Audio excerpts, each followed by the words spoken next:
you were at McKinsey, and I think you left in 2012 to start Yes. FabBack. Yes. Really persevered there for 8-9 years. Then Sugar came in. As in, would love to learn more about what insights do you have at that time, and how did FabBack become Sugar? Sure. To at least get started.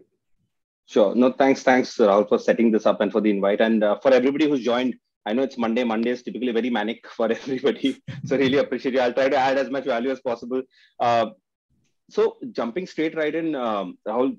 Yes, 2000. My first stint at entrepreneurship was before my McKinsey days, 2010 to 12. 2008 to 10. And by 2010, the bank balance was looking a little scary, and the resume both, because nothing had taken off.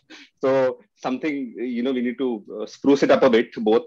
So McKinsey helped for 2 years. It was a great experience. But I think when we started building FabBack, it was in the beauty space, yes, but beauty in India was still to take off. Like I think we can all agree that what Nykaa has done for this space over the last 5, 6, 7, 8 years has changed the game. And we were yet to start seeing the advantages of that and ride on the coattails, if you will. So the first 3 years, our idea was very inspired by the beauty box concept, which was Glossy Box or Birch Box or Ipsy. It used to get a lot of PR abroad, Rocket Brothers. And we thought in India, it seems great because at a nominal price, you are sending products which are not available in India to 20,000 pin codes. But of course, all of these would be solved by Nykaa. So, but when we started, I think a lot of funds that we pitched to, today I can openly say that very rightfully told us that, look, Kaushik, Vinita, I don't think this is going to scale. I think we were very naive that time. We thought we translated that and heard that as tumse na ho payega. And we just said, no, we're going to make it happen. But I think that was a little naive back then. After 3 years, we realized that in India, the consumption and awareness was building. There was a lot of interest, but consumption was still nowhere close to something that warranted monthly products. So here we were in 2015, having spent 3 years, and that's a considerable amount of time in the space. And the question was, okay, where do we take this next? The subscription was clearly not going to scale immediately. I think that's where one of the things which we noticed was that Instagram was yet to take off in a big way, but YouTube and Facebook, color cosmetics, makeup, and beauty has skincare, makeup, bath and body, hair care, and fragrances. Broadly 5 verticals. Accessories, if you will, broadly 6 verticals. But skincare is the largest market. So for somebody, that would be a very exciting target market. But skincare, I mean, you can't do much beyond showing the product and maybe applying it on your fingers or skin where it dissolves. Makeup was brilliant. It was very visual. There were different colors, shades of colors. You can use the same 5 products to create 15 different looks. So it really helped. It fit in well with the creator economy.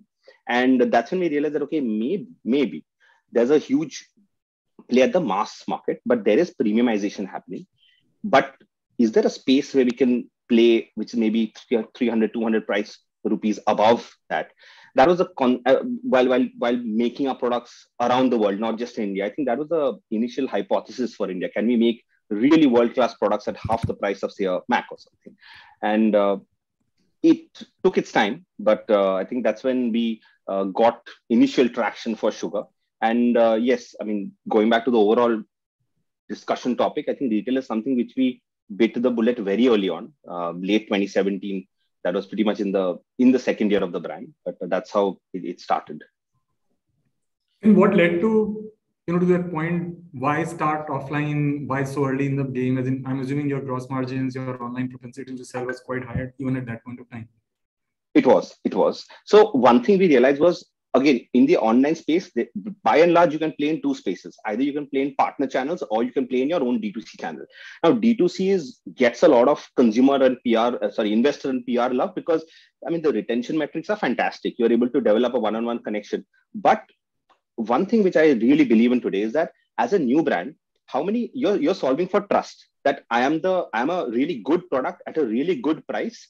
And I'm a good brand, that I'll be consistent with all my launches. I won't cheat and cut short. So if that's already a huge ask for a new brand without ATL spends, celebrities, basically proxy trust building factors. So over and above that, if I add another layer, ask that you buy my brand at this price, and from my website, I think it's unnecessarily adding some friction initially in day one of the brand. In day one, if I can go and tell the consumer that, okay, you trust this modern trade store, or you trust, say, Nykaa or an Amazon or a Flipkart, or you trust the general store, it's fine. You buy from there, but try my product. So I think that's how Sugar has evolved. The first purchase, we're actually less fussed about controlling, because let us ride on whichever platform they trust, right? Somebody trusts their local general store, we should be there so that they trust the brand that, okay, this has been given shelf space over there. And then when they like our product, I think the whole challenge for us and the whole target for us is that, can we make the second purchase happen directly? I mean, not hard and fast that it has to happen, but I think the machinery kicks in from there. So you're correct, fabulous gross margin, but D2C takes time to build. So it maybe 1 year of building presence on third-party channels, so maybe an Amazon or Nykaa, where you rack up reviews, and the reviews are so important, reviews and ratings. I think everybody knows that game right now, optimizes for that right now. I think that builds trust. So for retail, about 1.5 years into getting some traction. So phase one was just building our brand on Nykaa, on Amazon. But when we started seeing some direct traffic come onto our own D2C website, we said, okay, can we, what do we want to really build? And I think one of the very clearly articulated questions we had in a core team meeting back then was that, okay, guys, what do we want to build? Do we want to build a very large digital brand, or do we want to build a very large beauty brand?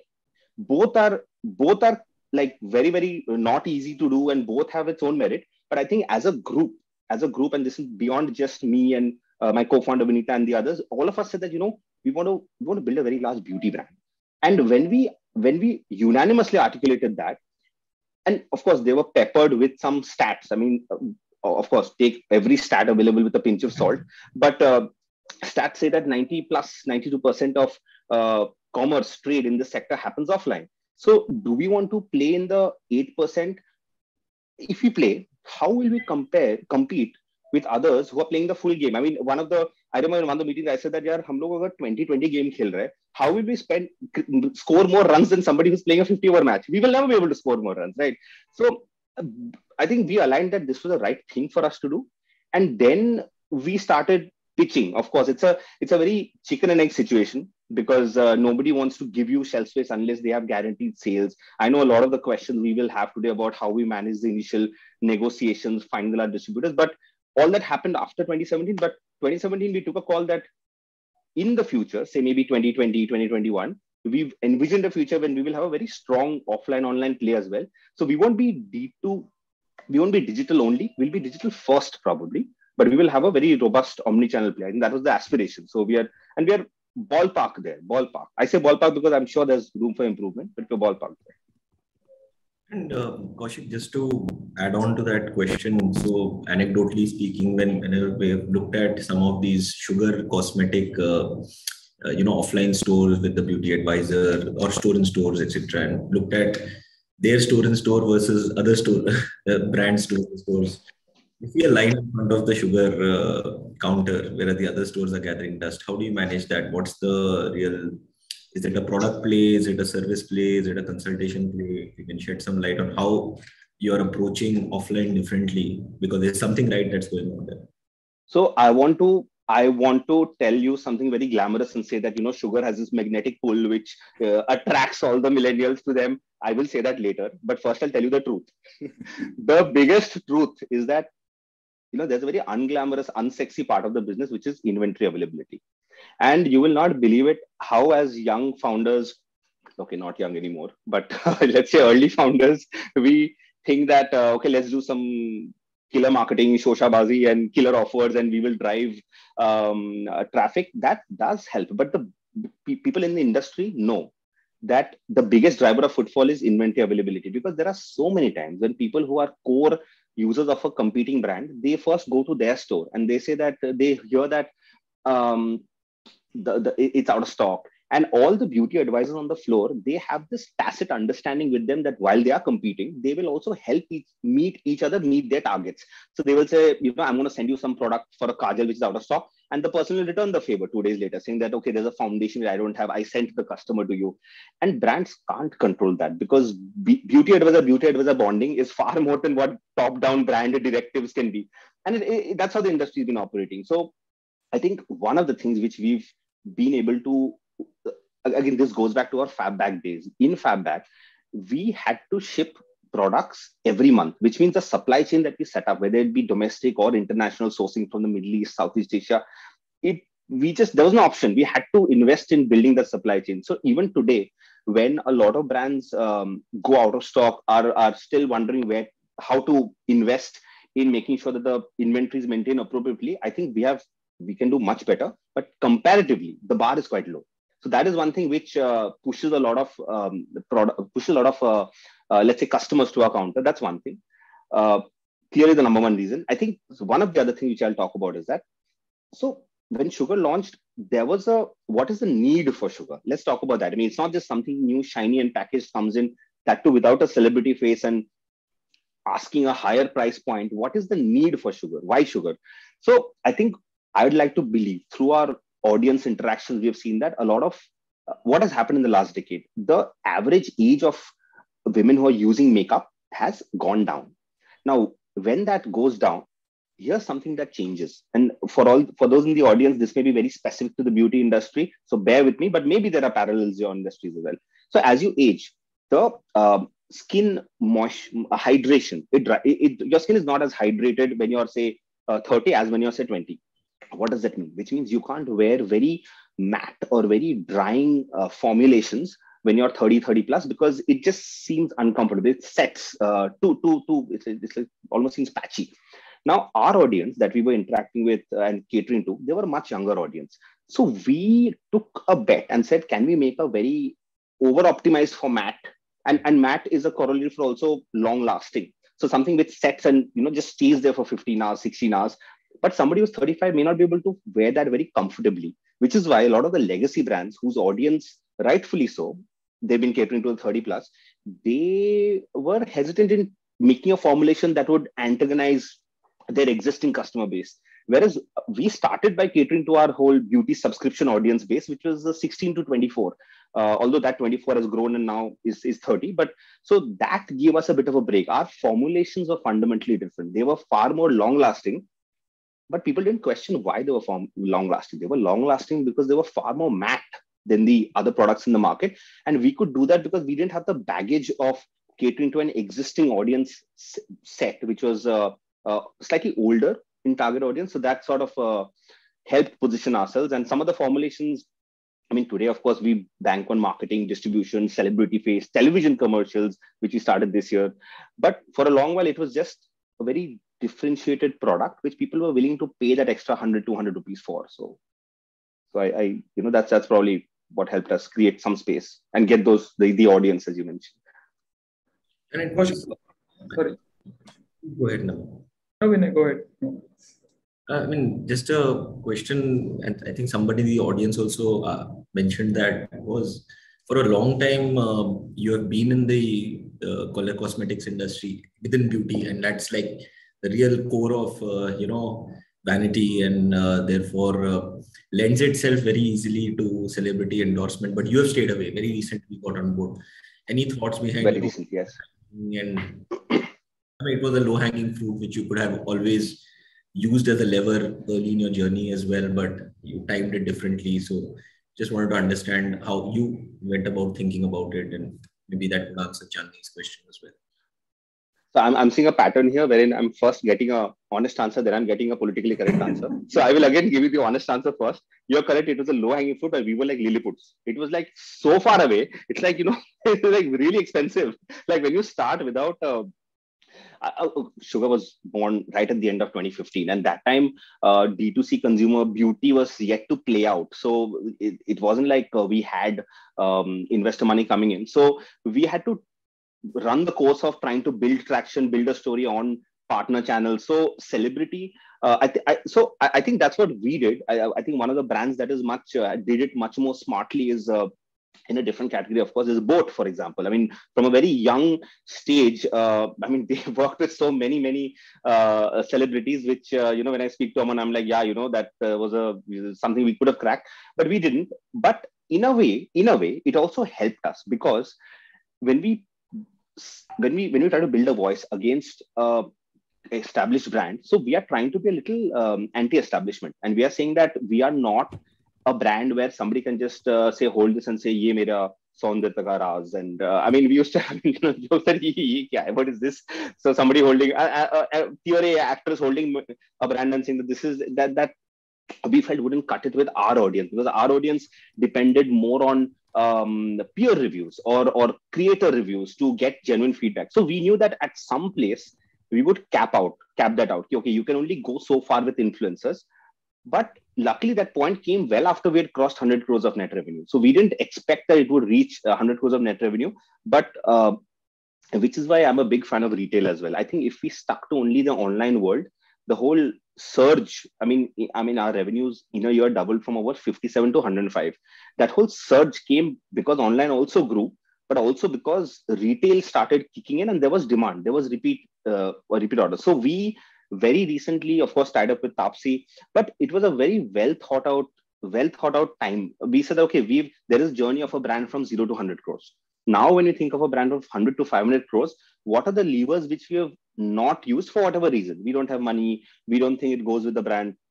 And right up there first was, okay, every competitor of ours has a face. So, let's do celebrity, let's do television, and let's see that how these add that additional layer on top of what we are building. Because there is this concept, right? Okay, same store sales growth. For example, same levers, same growth.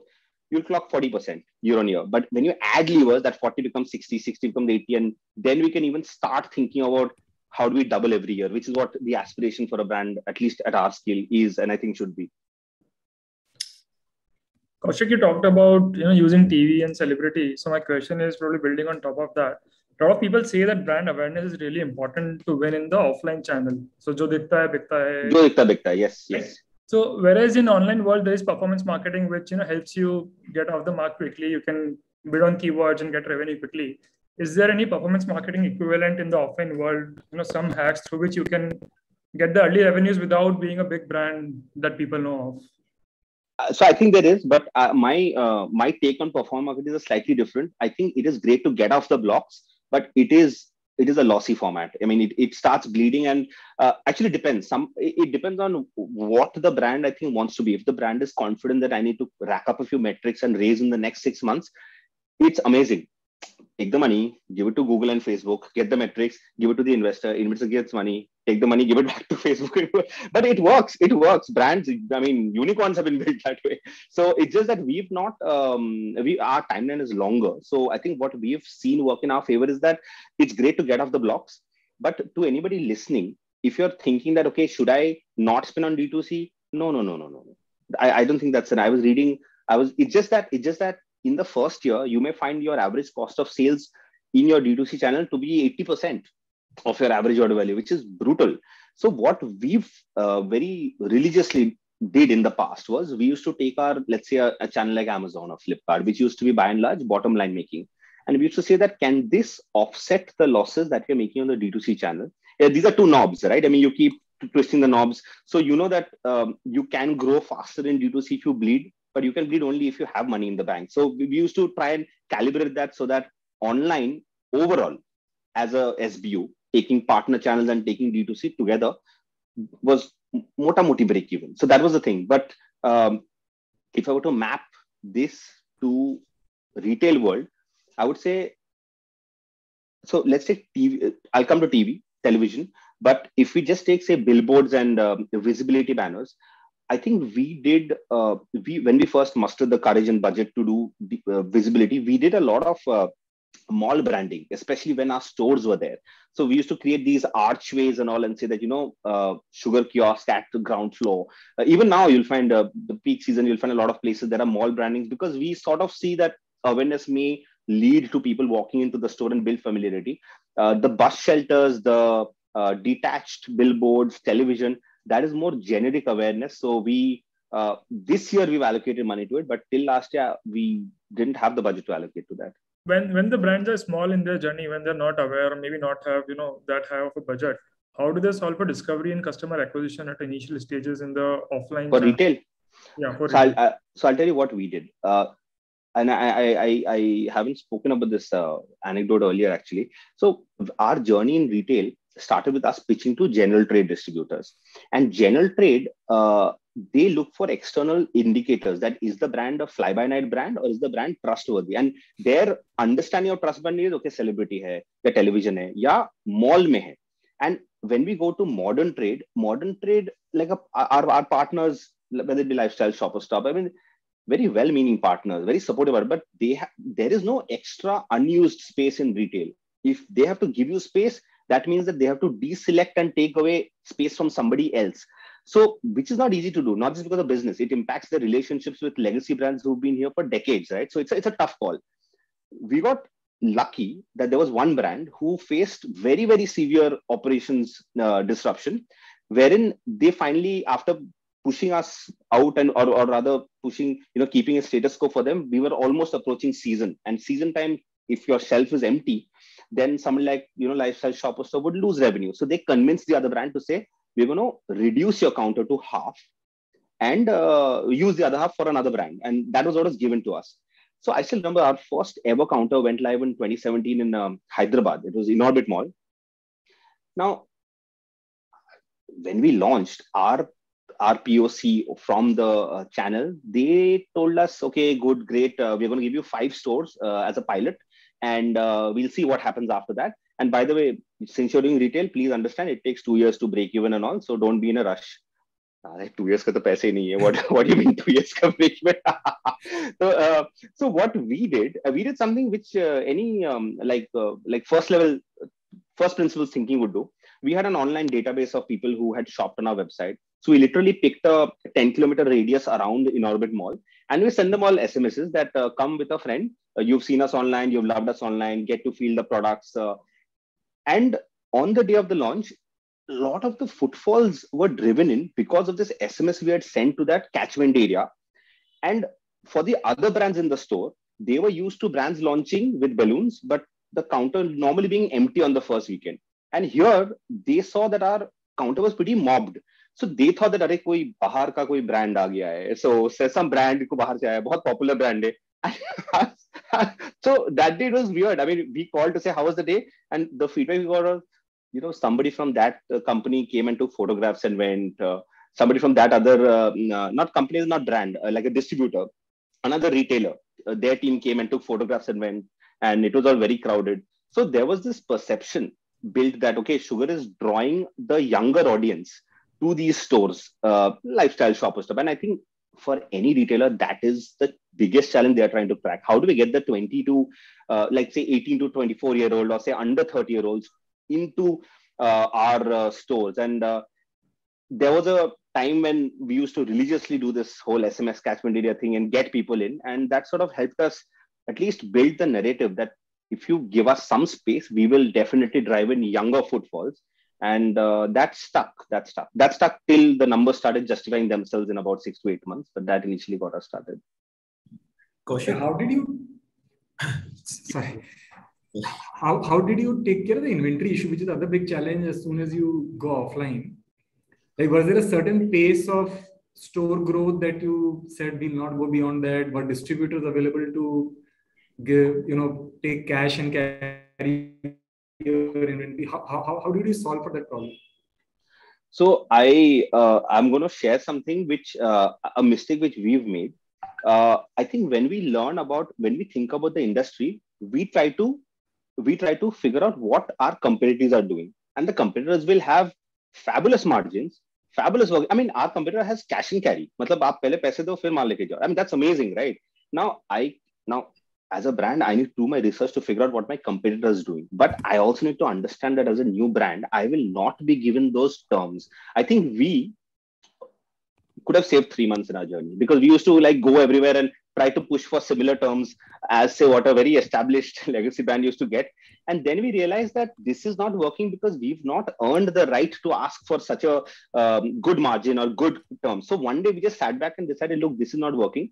So, and firstly, no distributor was even giving us time of day. So, I mean, one of the questions which I was just thinking about is that how do you get a distributor to keep your products? And there are established distributors, of course, but we took some time in breaking through to those distributors. So I remember one meeting where somebody said, something very interesting in our team. They said, look, we are outcasts right now. And we need to find a distributor who's also an outcast. So who the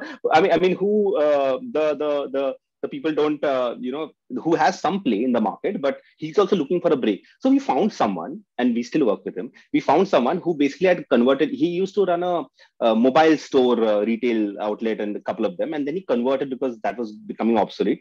And he was looking for a brand. And one of the brands had shut down. And he said, okay, with a very, very minimal working capital line of maybe 10 lakhs or so back then. And we agreed to pretty much everything that, like credit, 60-day credit. I mean, now we have 30 days, but then 60-day credit and all that. And we said, we're getting stuck. Let's make some progress. I think the only thing we optimized for in the first 6 months was repeat purchase. And we used to tell the distributor that, why don't you put us in more stores? And in a year, we could see that he was making, so Sugar was getting sales traction and he was making a lot of money from us. So we could actually take those real numbers and show them to another distributor, saying that, of course, not tell the new distributor that we were at 60. Him, we would tell we were at 30. But show them that, we launched in Maharashtra. It's doing very well. We should do it over here. So the first set of people, first 2 years, we got people who were not the top distributors, but we gelled very well with them. Then as our scale of business grew, we outgrew some of them in terms of, suppose today we need a distributor to pick up, say, at least have a free capital of 1 crore to pick up our stock. Now, some people couldn't scale beyond the point. So to some, we could arrange for some loans to help them scale, but others, it just didn't work out. But that's fine. I think initially, if we go after the same distributor who the market leader is going after, they will not give you a chance. They will just sneer at you and say it won't work. So I think we picked outcasts. And 2 years back, we went back and renegotiated terms. We said that, please reduce the margin, reduce the credit period. And in return, maybe we will, for 1 year, give you some percentage as visibility. I mean, they sometimes charge visibility for shelf space as well. And which we were fine with, because we know that we are taking 2 things away permanently. We are promising one thing for 12 months. So at least at the end of 12 months, the P&L gets fixed. So this is something we did in 2018, 2019, and I'm sure there's still scope for improvement, but that's how we at least set the ball rolling.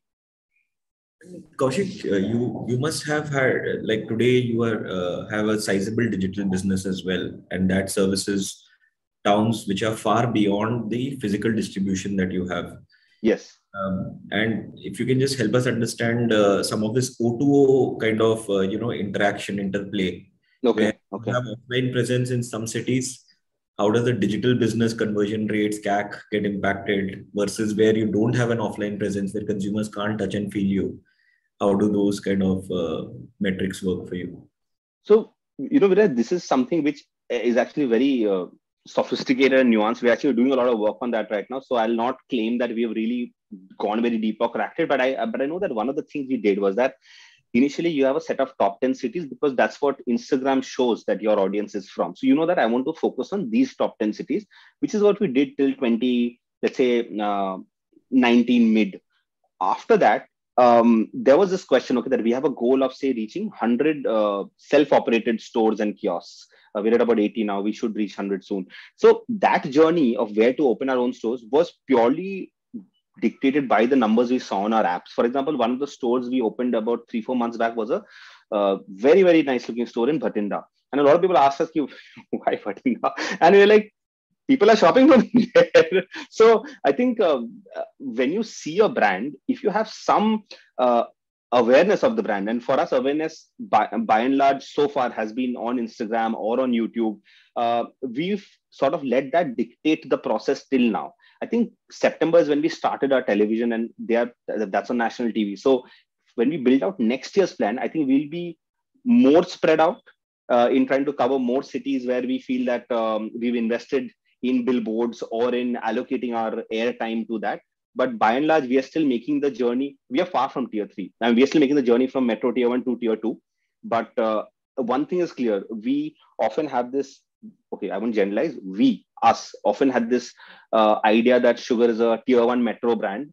I think last 1.5 years, that has been completely disproven, because I don't know whether it's because people have moved back to their hometowns. But I mean, we're getting like 2x the number of sales from tier 3 that we used to go get pre-pandemic, just because probably awareness has increased.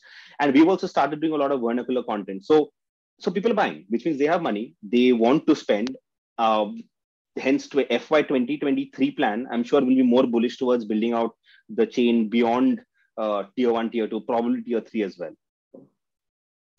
Shall we open it up to the audience? Maybe there are some more interesting questions. Yeah, everyone feel free to raise your hands. We'll bring you on board and you can directly ask questions to Kaushik.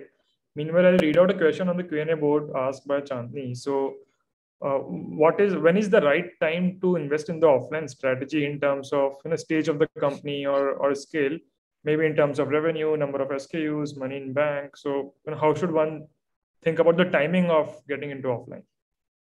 So the number one thing that offline distributors and retailers look for is the product moving off the shelves or not? That is the one thing. I mean, everything else, margin, credit period, it's all secondary, because they are most scared about dead stock.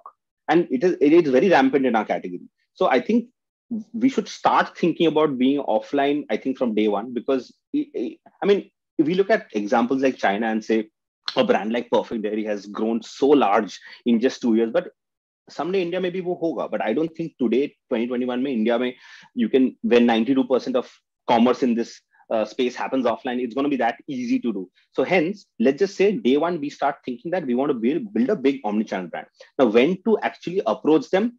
You approach too early like we did. I mean, same thing will happen like what happened to us. You get shooed out of the door. And I remember one of the constraints they had was, and I remember one of our very dear partners who we work with very closely now had initially told us that, look, I can't put you next to a brand which has 350 SKUs when you have just 35 SKUs, because your brand will look very, I think the term she used was garib. Your brand will look very garib next to theirs. And of course, I mean, we were very naive. So we said, nahi, repeat kar denge, it will look full, shelf will look full. And they said, no, that's not how retail works. I understand that today, because a retail customer is coming here not just to purchase, they're coming here for the experience. And it is important that they go and see 20 shades before they feel that they've chosen the best of the 20. So every category has a threshold SKU number. When we went, first time we pitched to Lifestyle, they were the first partner to give us a break in modern trade. We had 24 SKUs and they told us that you need more. So I had actually asked them that what is the threshold? So they said 100. So it was like a target number. So we optimized to get to 100.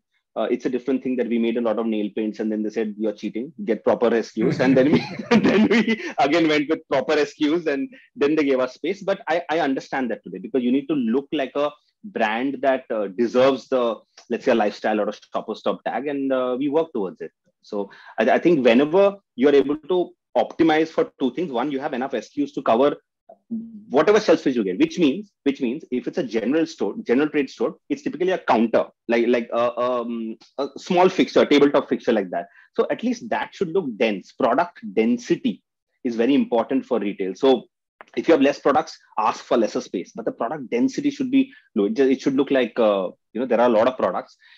And when you have some traction, I think you're seeing repeat purchases on online platforms. I think that's a good time to experiment. And anyways, my experience is that when you start experimenting, the bigger distributors will not even care about you.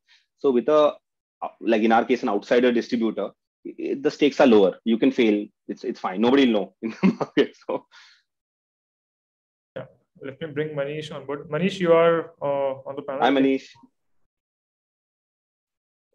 Hi everyone. Hi Kaushik. Can you hear me? Can you hear me, Yes, guys? yes, Manish, I can hear you. Yeah. So Kaushik, I have a very small, question. So I started the D2C custom-made shoes in 2013, and I winded Nice. down in 2019. My question to you: so the D2C of 2021 is quite different than the D2C of 2013 or 2015, right? It's very, very different way. So Yes. my question is the India is ready for the custom-made products through D2C or online or offline channel now, or is the custom-made is still a very, very far away for India customer? Manish, एक तो I know I am sitting on a call with 3 other VCs, but when we say custom made ना, VC के दिमाग में एक बत्ती जगता है, स्केल लिमिटेशन, टिंग, तो कस्टम मेड को ना चेंज कर दे बिस्पोक या कुछ बोल देते हैं पहले बार तो D2C actually takes away that scale wala part, right? Because no, I agree. So I'll argue that, one of the very intense debates I've had on this has been with the Lenskart founder Piyush. Piyush says that we've scaled and we've made a customized product because every spectacle is by and large customized, right? So I think there's truth in that.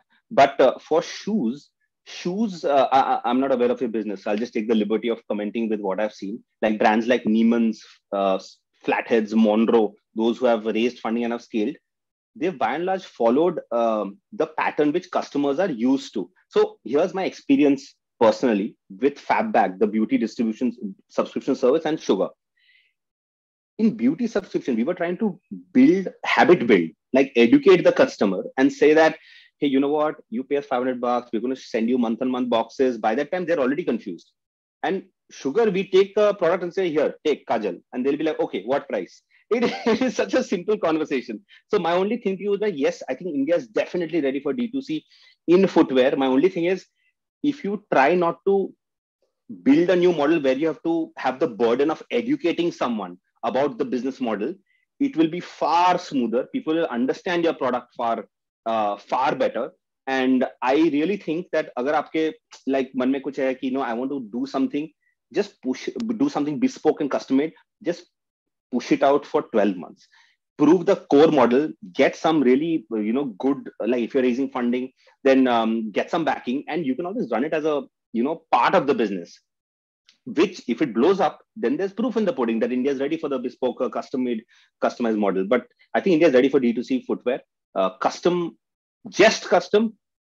I'm not very sure, because I've not seen many examples. Lenskart is great, but specs are just such a need, right? I have a very clear thought on this, that either you're selling a need or a want, right?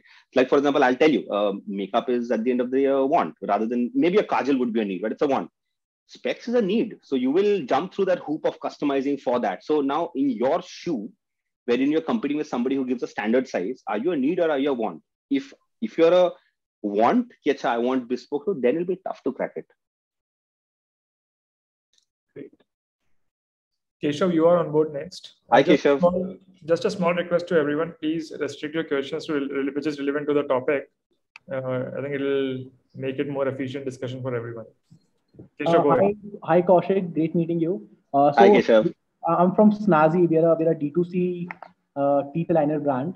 And I want to ask, what your revenue share looks like between online and offline, and is offline helping you with decreasing the CAC overall? Is offline strategy helping you with decreasing the CAC? Okay. So firstly, and second thing is, go ahead. And what you think growth and profitability should go hand in hand for a D2C brand or not?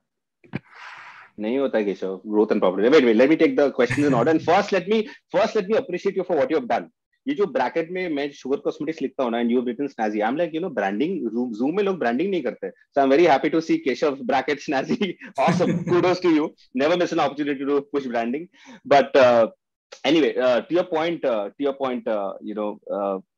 I think, so does offline awareness reduce CAC overall? I think it absolutely does. But I think there is no set time frame by when you can depend or bank on ki ab tak to ho hi jayega, right? And that is the challenge of this, right? Take any brand, right? Whether it is Nykaa, of course, grew with let's go back to Lenskart. When they expanded their distribution network and their outlets, the awareness of the brand overall grew and their CAC also reduced. So I genuinely believe that at scale, when your brand becomes ubiquitous, people see that and know that this is Sugar or this is Snazzy, right? then their propensity to the click-through rates improve, the conversion rates improve, so your CAC improve. But that's a longer term game. So I won't say that, okay, I prioritize building offline awareness because you do 1 year of that, and then you're like, oh, my CAC hasn't reduced, but nobody told you that ek saal mein CAC reduce karega, right? So I think we wait for it to happen when it happens. Till then, if you're looking for a guaranteed channel where you are making money, either the partner channels online, because that controls your inventory spread and inventory risk also, or D2C with very, very hard cap on the CAC you want to spend. That's what I would say. And this growth and profitability thing, ये hand in hand नहीं होता है, as far as some people may have done it, but I mean, I'll give you my example, right? I mean, today we are at a stage wherein we are looking at, say, an IPO, let's say 3 years from now. And the whole discussion inside is that, okay, today we are, let's say, operating at some, -8, 10% EBITDA. So we're like, how do we move towards a point wherein we will from -8, we'll do -4, from -4, we'll do break even, then we'll show +5. And in that journey, I know that when we do that 0 to +5, the growth can't be as much percentage, right, as next year's growth. So for us, next year's growth is very important because we need to show that percentage, 100% growth.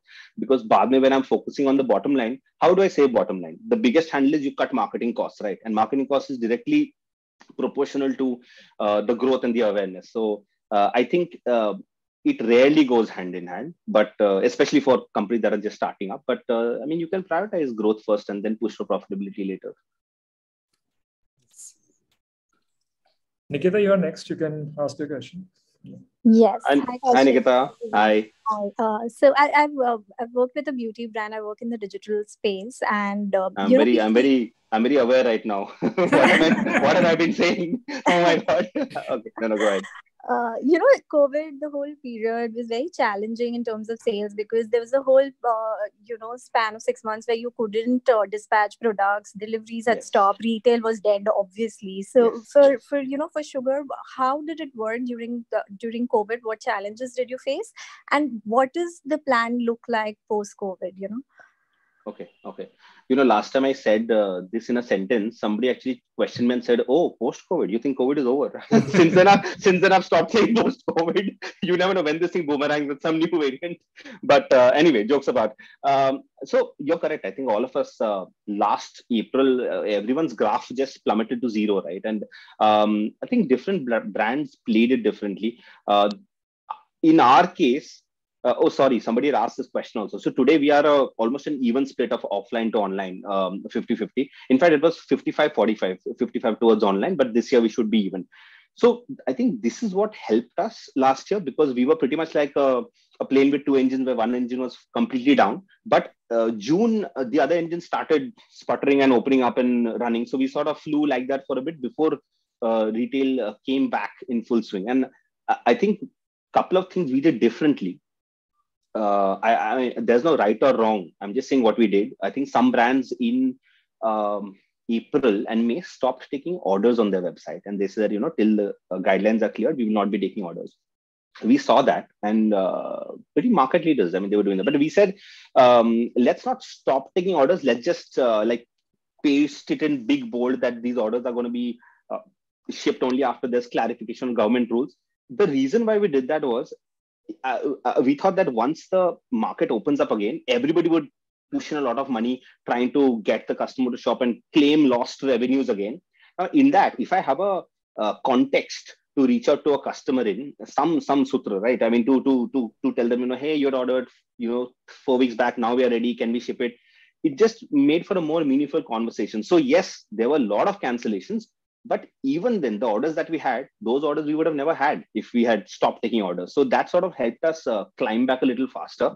And I think last year and this year, both cases, the dip happened and it came back up before the peak season for this category. I mean, you're in this category. You would know that, September to December and even January, the whole festive season, the wedding season, it really, it's the meat this industry lives for. We're very fortunate that it started coming up around about that, where in October with Durga Puja, Dussehra, Karwa Chauth, everybody just hit the streets again. People started shopping again. The big Great Indian Sale, Pink Sale, all of that happened. So it's like our industry has been very swinging very wildly. And all I think everybody is expecting is one normal year, which I think we all hope 2022 will be. Bas aur kuch nahi chahiye. Just give us one normal year, and hopefully we'll be back then. Tausif? Hi, Tausif. Tausif, you will have to unmute yourself first.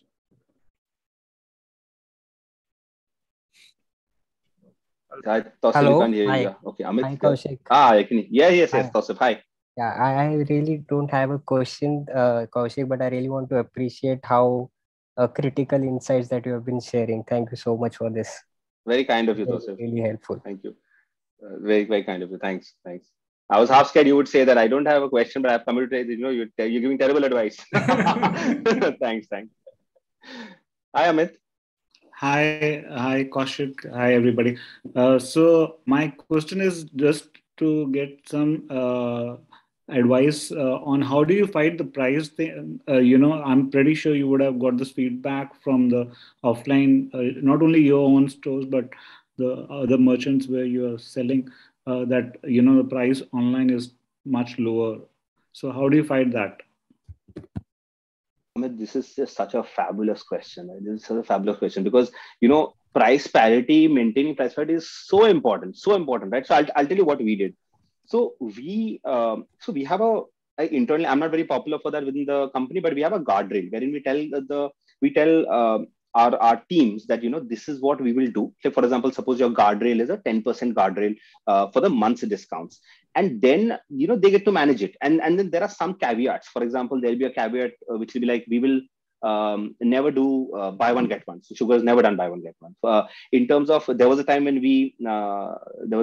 there was a communication guideline that none of our creatives will have the words flat or flash in them. There was a time when free was also included. Now we've taken off free, that okay, use free. But you will not find a Sugar creative which has the words flat and flash in them. I mean, these are just things which we try to, nothing is right or wrong, but we just try to push with the team so that there is some awareness that Sugar will not be a discount-led brand. And there have been times when, there's a colleague who comes and says that, what, we're just falling short of our target for by 5%, extra buy to get one chala de. And my very honest answer to them is, we can't compromise the brand's long-term positioning for a team's short-term target. Next month you'll still attempt and you'll get it right. And mostly we align. So our retailers, they many times, we also ask them whenever they tell us that your aapka product to online mein saste milta hai. And initially they used to say that, and we told all the our ASMs, our sales officers, if anybody tells you that, forget about whether they are right or wrong. Forget about that. Our job is to show intent, right? If anybody asks you that, first thing, ask them, आप ये गलत है, ये हो ही नहीं सकता मत बोलो, ये से ये गलत है, आप मुझे screenshot भेजिए, I will get that corrected. Now, when we say that, we are not saying that, no, this is wrong. We are saying that, oh, somebody is doing it and flouting the company guidelines. So please flag it to us and we'll get it sorted. And this happened once or twice. And what we saw was that the retailers started believing us, saying that, okay, their intent, at least their intent is there to keep a level playing field. So now if you ask any of our distributor and retailers, they are like, they don't have that complaint anymore because they have seen that in the past, whenever they have flagged it, within the next 24 to 48 hours, we've actually gotten that discount removed because invariably it was somebody doing it without us knowing. So I think that is very important. And I'll add one caveat to that.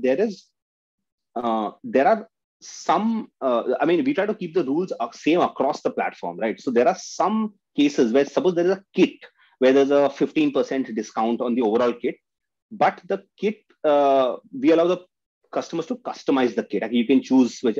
Now that customization involves tech that can happen only on our D2C app. So that the retailers can't complain about because we are like, aap customize karao, we'll give you the same discount. And they're like, no, it's fine, okay. But by and large, their problem is slashed prices. Even discounts, to everybody listening, see, discounts work. We think all discounts are the same. Discounts are not the same. What is most pissing off? The slashed price to everybody. The whole, a discount which has a structure to it, which means shop to get 10% off or hit a certain trigger price, get away. all that nobody really minds. People mind when they see a slash price 30% down. How is this possible, slash price? So that we absolutely keep considering. Suppose there's a clearance product where we're giving a final clearance sale of say 25%. It's extended across all platforms. So I think it's tough for, it has to be a top-down message to everybody saying that our intent is that we'll have price parity, and eventually it gets settled. It's tough, but it's super important. Hi, Nidhi. Hi, Naman. Hi, Kaushik. Thanks for doing this session. I work at Vitamins 3, and I was just wondering, there's a massive online community for beauty, and the digital ecosystem is so huge. I was wondering how you leverage that platform for yourself versus building your own platform and assets. And when you do partnerships, what are you looking out of creators and platforms, and how are you measuring that success? Lovely. So, Nidhi, we've been through this journey. I think, over the last 3.5 years, our Instagram account pretty much, 3 years back, we were around about say 100K and all. We're at about 1.8 million right now. And I've realized one thing: the kind of people you tie up with is their followers. I mean, how large they are is inversely proportional to how large you are. And I'll tell you why. Most people think that the larger you get, you tend to tie up with larger people, which is what everybody believes, but that's not worked in our case. And I'll tell you why. When you're very small, you are actually looking to leverage the other person's, there's a phrase for this, OPN, other people's networks. So you leverage other people's networks so that when you have a combined post, a combined reel, their followers get to see you, discover you, follow you, you run contests with them. So when you're very small, you are piggybacking on the legitimacy and the credibility of a much larger account till you hit a certain scale. And once you hit say 500K, then something beautiful starts to happen. First thing, you start getting pissed off by the rates that a very large influencer is getting quote, and you're suddenly like, okay, bus ho gaya. So then you realize that a lot of the really large follower base influencers, firstly, you start seeing things differently. You work with them, but you work with them for media, not for content. Suppose if you have a very large Women's Day campaign, you want to make sure it reaches a lot of people to tie up with them because their follower base is huge. But that is once in maybe a quarter or once in 6 months. If you, for a daily routine of engagement, if you want content, an influencer who can just get a lakh by posting a photo holding like this is not going to create thumb-stopping content for you. Whereas if you discover people with very, very small followership, maybe 2,000 followerships and all that, no brand really looks at them. And when you reach out to them as a, a million follower plus brand and say that, we're going to send you free products, can you create a look for us? They spend 7-8 hours creating great content for us. So I think that's what has worked in our favor. This game is here to stay. Across, I think there's going to be variations across platforms. But from what we've seen is that when you're very small, it pays to tie up with very large followers because suddenly you leapfrog and you grow on steroids. Every contest you do, you suddenly get a huge inflow of new followers, which maybe 20% of them leave after the contest and giveaway is over, but you still retain the remaining 80%. But once you hit some threshold, you start doing just the reverse. Find people who create very, very engaging content and then get into some rhythm with them.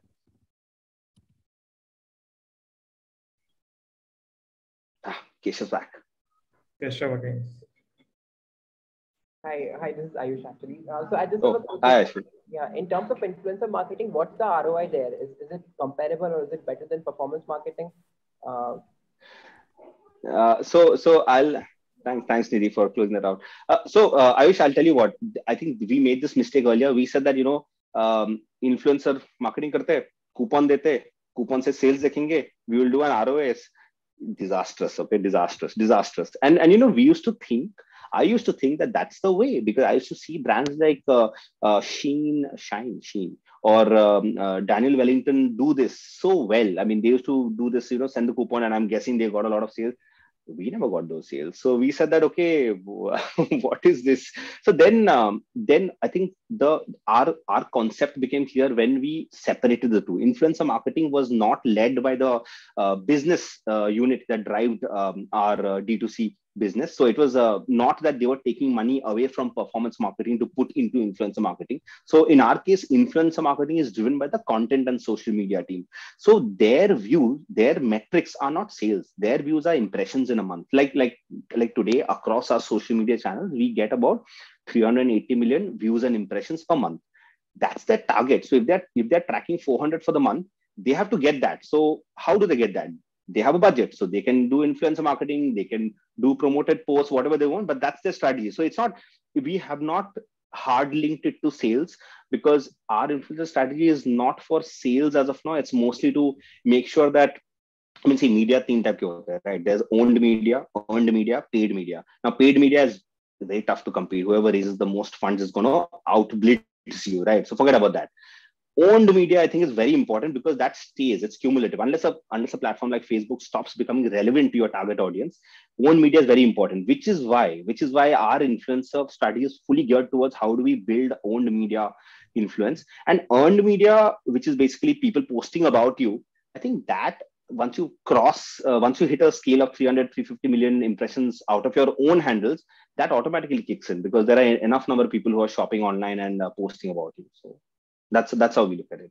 Not hard coded directly to sales, but views and impressions. Kaushik, I have also last question from Rishabh. Yeah. Meanwhile, I am also curious to ask a question. How do you leverage in the offline world? How do you leverage data-driven decision making? Because not so much of data is available as compared to online world. Right. And then attached question to the same is, what metrics should one track while doing offline distribution? Which gives a sense whether the strategy or the channel is working or not.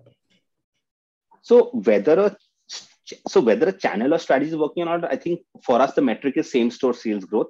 For that is one metric. The second metric is any place where we invest in a fixture, or say our own store or any modern trade outlet. We typically track two things: capex breakeven and opex breakeven. So internally, we've set a benchmark saying that we have to do OPEX break-even in 3 months and CAPEX break-even in 12 months. We don't always get there. It's typically OPEX becomes, say, 4.5 months. CAPEX may extend to 15 months. But by and large, we are getting there. We know directionally. So that's very important for us to make this scalable. Otherwise, if we continue to lose money, we won't be able to do this. So that's that. But so there are two ways to get data. One is data which you collect. Two, data which the customer willingly gives you. So let's first talk about data which you collect. Now, unfortunately, we can collect data only in our own EBOs and kiosks. So there we have an integrated system wherein, we ask the customer for their contact number. It syncs up with whether they've actually shopped online with us or not. But that's a small percentage of our offline play. General trade, modern trade, we have no way. I mean, general trade, we have no visibility like real time, where we have no BAs, beauty advisors, and our brand partners, they don't allow, such open data sharing wherein in the counter we take the data. So there we have to bank on people giving us data. How do we get people to give us data? So I've seen a lot of other brands do this as well. Add QR codes which add some value and say that, hey, we know you purchased this, unlock this to get again, that's also changed. Earlier it used to be say, unlock this to get discounts and all that, but sometimes brands object to that, and willingly so. That's like almost like baiting the customer.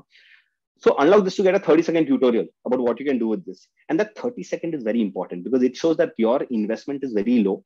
It's just the time investment of seeing a reel or a TikTok video, right? So that, we've heard a lot of scans happen over there, and that is the customer willingly giving you data, saying that I've purchased a product from somewhere, doesn't matter, but I'm actually, scanning this to on my app to come back into the system. So I think that's what, again, but full caveat, we are still in very early stages. Whenever we try to think about what is one of the things which you need to crack over the next 5 years, any brand, any D2C brand, all D2C brands that have hit certain scale in digital, they are now making a retail play. And I think this is going to be very important to set the winners versus the second crop of people. How can they create one uniform view across all platforms? I mean, we have ideas, but we are not there in terms of execution. These are just some of the thoughts in our mind. Cool. We will have last question from Rishabh then. Hi, Rishabh. Hi, Kaushik. Great fan of what you have built. Thanks, Rishabh. So this one question, and I've always intrigued over this. Like they say, the journey from 0 to 1 is not as same from 1 to 100, and same follows for 100 to 1000. And what's your take? Like, what different things that you have kind of come across to take your brand from 1 to 100? What different things have you experienced in your use case? Thank you. So, Rishabh, I'm hearing the question and I'm just reacting on the fly. But on the fly, I would say 0 to 1, lean in, 1 to 100 and 1000, step back. And I'll explain why. 0 to 1, as a founder or promoter, you control a lot of things because you have a vision and you are very clear कि ये मुझे करना है, more importantly, ये मुझे नहीं करना है, right? And I mean, you control and shape a lot of the things which then stay with the brand. Okay, this is a part of the brand identity. And to an extent, that's why is that? Because you're probably at some level a generalist also, because you can dive into check if the purchase orders are correct and GST billing is accurate, and you can log into your Facebook campaign to see if the pixels are active also, because thoda. I think the biggest thing which my personal learning has been, as you scale fast, you have to take a step back and realize now we need specialists and experts. I mean, to put it plainly, ye to mere bas ke bahar hai, right? So I think last 1.5 years, we've been very fortunate to attract some talent wherein they are absolutely like people have been doing this exact specific,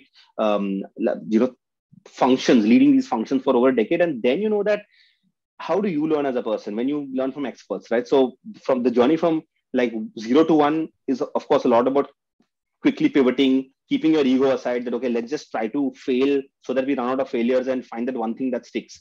1 to 100 would probably be building some team where you can scale the pilot. But 100 to 1000 ka journey, which we are also making right now, I'm seeing that my own influence, my own, let's say interaction, it has reduced because I end up bottlenecking things without the adequate knowledge to be able to engage at such a micro level. So I think recruiting and building a team is super important as you scale from 100 to 1000, which is, I think, the journey a lot of D2C brands, including us, are.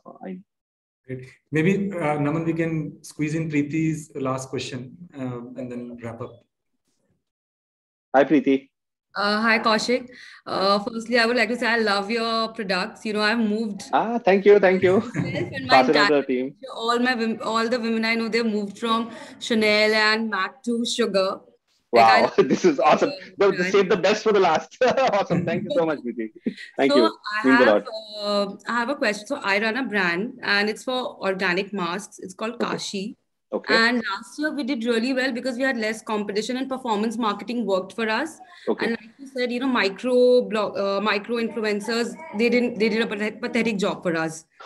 So, and right now today, our customer acquisition cost has become very high and the sales have gone down. So apart from performance marketing, brands like these small brands, what can we do, to acquire new customers and increase our sales? Okay. And the customer acquisition cost you're talking about is on your own platform, right? On the D2C platform? Yeah, on my platform and even, on Facebook and Instagram also, like whatever. Okay. It's all become higher than last year because now this year there's more competition, more brands. Yes. So Preeti, here's what I would do if I was in your place. I would stop trying to make my performance marketing work because ultimately there's just too much competition and bidding on those words. And at the let me put myself in your position. If I was in your position and I say, okay, people were buying sugar last year and they are not buying it now, I would first ask myself, if people have to buy a lipstick, they can buy so many lipsticks, right? Why will they buy my lipsticks? I'm just using it my example in place. So similarly, if you think it's valid, you can ask yourself that, why should people buy my mask if it's the same as the other mask? Now, of course, it's not the same, right? But getting a person to your home and then telling her that, hey, I serve the world's greatest biryani is very expensive because first they will have hesitation in coming to your home. Then they will have hesitation in trying a dish. I would say if you think that pull is not there enough, you take your biryani and go to that mall where customers are already there. They are already there with intent to eat and sample foods and keep selling over there, which means double down in your play on partner channels, whether it be Amazon, whether it be Nykaa, or whether it be Flipkart, because there is customer with intent. I think you sell your products to 100,000, 500,000 people on those platforms. It will enter enough homes to create that awareness or pull. Give free products over there, as in buy one get one free, or maybe products with purchase. So if your product enters enough homes, I think that will create the pull and the goodwill, assuming that your product market fit is there for people to actually search for your product.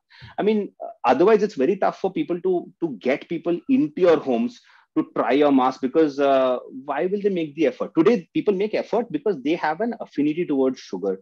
But for the first 2 years of sugar, people didn't care about sugar. People cared that Amazon, there's this new brand showing up, which has got 4.7 star rating. Ooh, crayons, they look very premium. Let's try it out. but they didn't care about sugar till at least 2-3 years had passed. And a lot of brands think this year is more expensive. So I don't think what you're seeing is your business performing poorly. It's a lot of brands. It's just people are investing and spending more money. I think I would be smart and say that, okay, let's just stop being pressurized. Agle 6 mahine ke liye, let's just double down on my presence, getting A+ content in, getting more maybe schemes and offers where people are already there with buying. And maybe, there are these in masks especially, there is always the next ingredient that people search for, which means there was a time if you search for keywords, charcoal picked up, onion picked up, apple cider vinegar picked up, very recently vitamin C picked up. Now, this is core data, right? So if you actually search what is trending and you try to, what do they call it? Hijack the trend, right? So you create your next set of masks for that thing. I don't know, whatever that is. It could be avocado or guava. And you find that organically you will get discovered and enter a lot of homes. All you need is one hit. Once you get that one hit, you are in 500,000 homes and D2C sales will happen. It just will happen. Amazing, Kaushik. One thing I can say is this is one of the most highly attended session, and I think that after 1 hour we have more than 100 people still in the session. So that that's amazing. Highly of how engaging the discussion was. Thank you everyone who stayed back. We hope we'll keep on hearing from you and new set of insights. Thanks for coming in this session. Thanks, Rahul, Vinay, Naman. I think this was a lot of fun. In case there are additional questions, I mean, I'm fairly active on LinkedIn and Twitter. Try to avoid my investors seeing that too much, but I'm mostly, otherwise they'll be like, kaam nahi kar raha, he's always over there. But feel free. I mean, thanks everybody who stayed back. Thanks so much, Kaushik. Very, very candid chat. And, I'm taking away so many learnings from this, your need versus want, lean in versus lean out. I think really interesting, thumb rules on how to navigate all the 0 to 1 and 1 to 100 journeys. I think super helpful. Learned a lot and very helpful for the community as well. Thanks for being so candid. Thank you. Thanks for that. Cool. Thank you. All right. Thank you. Bye-bye. Yeah, take care. Bye. Thanks, everyone.